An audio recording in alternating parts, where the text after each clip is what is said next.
Joined now by Congressman Ribble, who represents Wisconsin's 8th Congressional District. Good to see you, Congressman. Good afternoon. Hi, Chris. It's good to be with you. I asked Wisconsin radio host Dan O'Donnell about efforts to prevent Trump from winning here, and here's what he told me. Take a listen.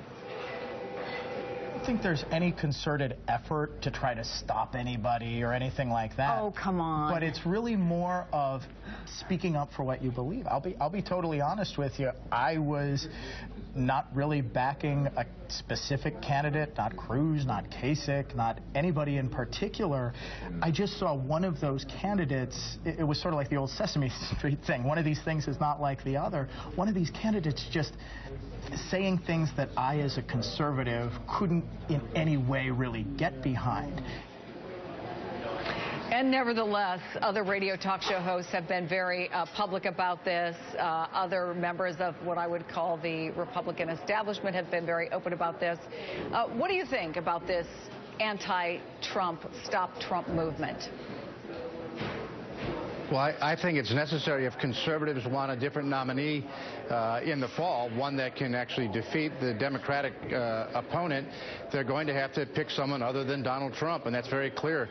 Nearly every single poll bears that out. The last poll I saw against Secretary Clinton, Donald Trump was down by 11 points, and that's been pretty consistent throughout the year. Conservatives have to pick somebody else if they're planning on winning in November. So, open convention, what do you put the chances at?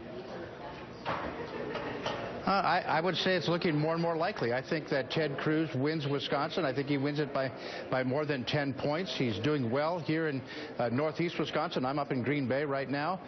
He's ahead in this district, and I think he's going to maintain that lead. And that could be a deal killer for Donald Trump to prevent him from getting the necessary requisite delegates.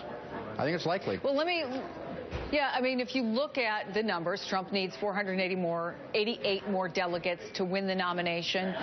It has been variously described to me by, and I should say, people who are in favor of other candidates, that they think Donald Trump will get maybe anywhere from 3 to 4, on the outside 6.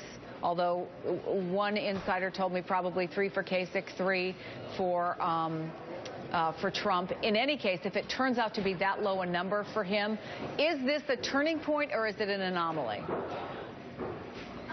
I don't think it's an anomaly. I think it's a turning point. I think that over the course of the last several months, conservatives are now seeing that Donald Trump really doesn't have any center of beliefs.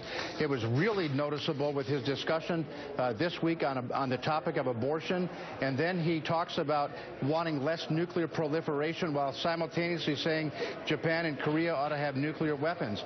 I don't know that if he actually understands what he believes, or if he's just saying, like a salesman does, whatever the customer wants to hear at any given moment. And the more he talks, the worse he's doing in Wisconsin, and I think that'll be the same in Pennsylvania and New York. Republican Congressman Ribble, good to see you this afternoon. Thank you. You're welcome, Chris.